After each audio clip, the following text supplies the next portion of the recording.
Hi, let's look at this O-level maths question from our 2019 paper. This is question 5.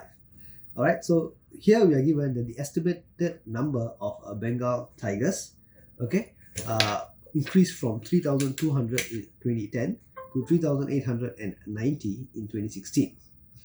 Okay, so now the number increased by R% every year. So find the value of R.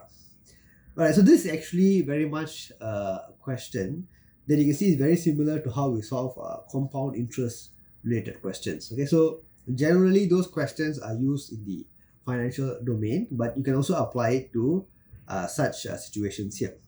Alright, so how do we go about doing this? We can say that the principal amount, okay, the formula is multiplied by 1 plus R in percentage form to the power of n is equals to A, the final amount.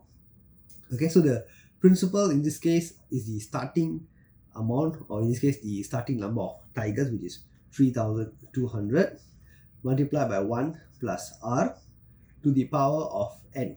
N is the number of years, so it's 2010 to 2016, so total of 6 years, and the final number of tigers is 3,890. Okay, so solving for this, you get 1 plus R to the power of 6 is equals to 1.033. Okay, and from there you can go ahead to solve that the R in percentage value is equals to 3.31. Okay, this is in 3 significant figures. Okay, so that is basically how you approach this question.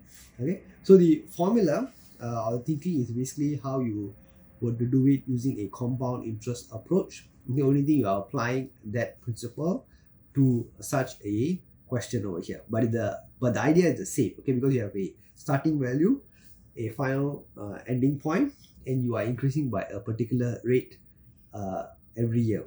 Okay, so similar to compound interest where you deposit a certain amount of money, okay, and every year it compounds by a certain percentage, and then after a certain number of time you have grown your account to a new higher value. Alright, so the same principle but now in a different application context. Okay, so that is how you approach such questions. Okay, once again, thank you for watching, and I'll see you soon in my next video. Bye.